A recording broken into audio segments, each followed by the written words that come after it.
අද දවසේ පාපති තරගය දෙවන ස්ථානය හිමි කරගන්නට ශ්‍රී ලංකා පොලිසියට අභිමානයක් එක් කරන අතිදක්ෂ පාපති ශූරයා චමුති සිල්වා අවකාශය උදා කරගන්න උදෑසන භාගයේ ඔබ ප්‍රකාශ කළා තියුණු සටනක් ලබා දෙන වගේ. ඉතින් අද දවසේ තරග ජයග්‍රහණය ගැන මොකද හිතෙන්නේ චමුත්? ඇත්තටම ගොඩාක්ම සතුටුයි අද දවසට ජයග්‍රහණය ගන්න ලැබුණ නැතත් ගොඩාක් සතුටක් තියෙනවා. මොකද මම හිටියේ තුන්වෙනි පංචකේ වගේ. ඉතින් මහන්සිලා පළවෙනි පොකුරට මෙන්න හම්බුණා. එනකොට ඉතින් එක්කෙනෙක් ගිහිල්ලා එතන එනකොට නම් ඇත්තටම අමාරුයි. මොකද දුර වැඩි කිලෝමීටර් 160 ගානක් රේස් එක තිබ්බා. ඉතින් එතන එනකොට ඇත්තටම අමාරුයි. මම කල්පනා කරා තවත් ඇත්තටම මේ ලුහු බැදීමක් කරොත් එහෙම ඇත්තටම මට දෙවෙනි ස්ථානය නැති වෙනවා. ඉතින් ඒකින් තමයි මම කල්පනා කරලා මම එතන කාරෝ යන්න නොදී තියාගෙන ආවේ ස්ප්‍රින්ට් ආවේ. ඉතින් ස්ප්‍රින්ට් එක මම ජයග්‍රහණය කරා. මම රේස් එකෙන් දෙක. ඇත්තටම ගොඩක් සතුටුයි ගමේ තරගය ජයග්‍රහණය කරන්න ලැබුණ නැතත් ගොඩක් සතුටුයි මේ තරගයේ දෙවෙනි ස්ථානය ලබා ගැනීම ගැන.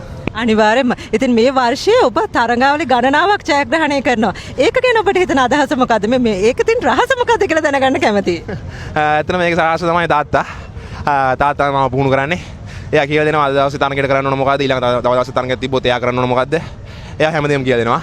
අනිත් අහස තමයි අම්මා. අම්මා තමයි මට හැමදේම මගේ පෝෂණයේ පැත්ත බලන්නේ අම්මා. ඉතින් ඒ දෙන්නගේ හයියත් එක්ක තමයි මම මේ තරඟ සහභාගී වෙන්නේ. තුන්වෙනි රාජ තමයි මගේ ශ්‍රී ලංකා පොලිසිය. මගේ රැකියාව කරන ස්ථානය. එතන මට ලොකු පන්නරයක් ලැබෙනවා මේ තරඟ වලට. මට අවශ්‍ය කරන සියලු දේ සපයනවා. මගේ පුහුණුකරුවෝ ඇතුළු සියලුම දෙනා මගේ නිලධාරීන් නම් මතක් වෙන නැත රණග මහතා ඇතුළු අපේ නාවල මාමා නිලංග මහතා සියලු දෙනා මට ලොකු සහයෝගයක් ලබා දෙනවා. ඒ සහයෝගයෙන් තමයි අද මෙතන තරඟය ජයග්‍රහණය කරේ. අනිවාර්යයෙන්ම. ඉතින් ජයග්‍රහණය කර සුසන්ත සිල්වා අතිදක්ෂ පාපති ශූරයාගේ ආදරණීය පුතණුවන්. ඉතින් චමොත් තව ජයග්‍රහණ ලබා ගන්න ශක්තිය ධෛර්ය වාසනාව ලැබෙන්න කියලා ප්‍රාර්ථනා කරමු. බොහොම ස්තුතියි.